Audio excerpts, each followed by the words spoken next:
I'm embarrassed that I was 2 miles from that park and I did not get there to stand with those protesters. Well, I'll tell you what, Donald Trump, every member of this co-equal body should condemn what this president did, trampling upon the most sacred right of this nation to assemble, to petition, to protest. What this president did was to make a mockery of our civil rights. I say ours. I was not there in that park, but every one of us should wish we were there. And I'm telling you right now, if Donald Trump wants to gas someone next time, start right here. If he wants to shoot somebody with our federal officials with rubber bullets, start right here. If he wants to trample them with horses while they peacefully assemble, come to this body. Because what he did to those Americans in that square yesterday, he did to all of us. Shame on him to stand and hold up the Bible of our faith, of a man who understood humility, our Savior, who stood up against power misuse, who stood up against every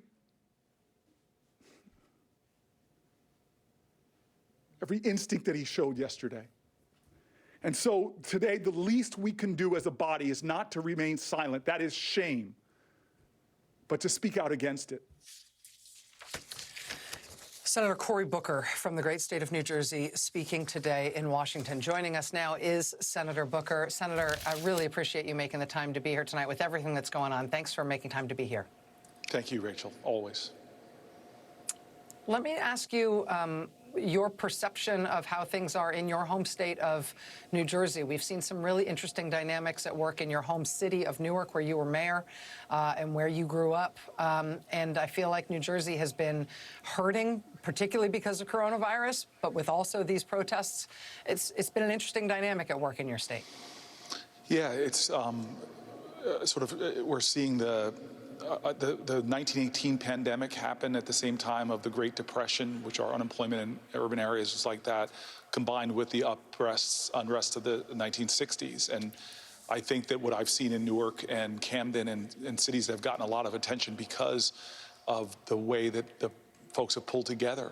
They felt the need to protest, but they've really tried to keep things and keep people, often outsiders from our community, from coming in and resorting to tactics that we still have scars from the challenges of the past. So I just love my community. I love the spirit they've evidenced, and I love the sort of relentless commitment to struggle and to protest and to push and to fight through hell, and at the same time demand that we do better. Tell me about the remarks that you made today and your feelings about the president's actions, both the decision that he has made to call in active duty U.S. troops to be used on U.S. soil against the American people, and also the decision that was made apparently by Attorney General Bill Barr yesterday to clear protesters out of that park specifically so the president could go pose for photographs. You know, I've tried my best this last week or two to not make it about him, to say very publicly, he does not have the power to break my heart, to take my attention, to make him the focus of it, which he and his ego seem to want, and to make it make it instead George Floyd, make it these courageous protesters who are pushing and demanding that our nation live up to its values and its ideals, to the millions of Americans who are finding ways to speak out and be activists. That's where the power of this nation is. But yesterday he pushed himself and made decisions that were such a moral affront. I was born in D.C. My parents came here after graduating from historically black colleges, and it was activists in this city that helped them get their first jobs. My mom, who worked for the D.C. public schools, helped to organize a March on Washington, peaceful demonstrations. That's the part of the very DNA from which I sprang.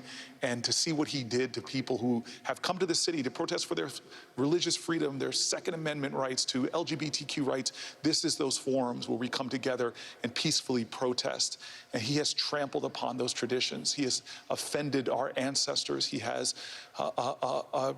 undermined the very sort of sacred values we hold. And for a guy in one breath to call protesters thugs and for him to do the thuggest, most bulliest, most cowardice of things, all for what? Because he had an urgent place to be, because he was dealing with some national security crisis. No, so he could saunter across that park that he cleared with tear gas and horses and stand in front, awkwardly stand in front of hollow ground of a church and hold up a Bible for a photo op. It's insulting on so many levels. It's hurtful on so many levels, when there are so many more issues that we should be focused on, that you and I should be talking about. And so I took time today and did what I didn't want to do, at a time that I want to be talking about police accountability, at a time I want to be talking about violence against black bodies, at a time that I want to be talking about the intimate connections between Americans that demand our love, because without that, we will have violence, we will have hurt, we will all be damned if we can't manifest in our laws. Because, as one of my heroes says, what does love look like in public? It looks like justice. But no, instead of talking about those issues, he finds yet another way to push deeper into the muck and the despair and the gutter that he seems to want to drag the whole country down into. And so I just reject that, and I call upon my colleagues today, with every ounce of my fiber of my being, to just condemn those actions. Let's at least come together and say what he did was wrong. Because of the way the president does seem to sort of revel in this, and because of the political common wisdom that says that he may be able to do with this what Nixon did in 1968.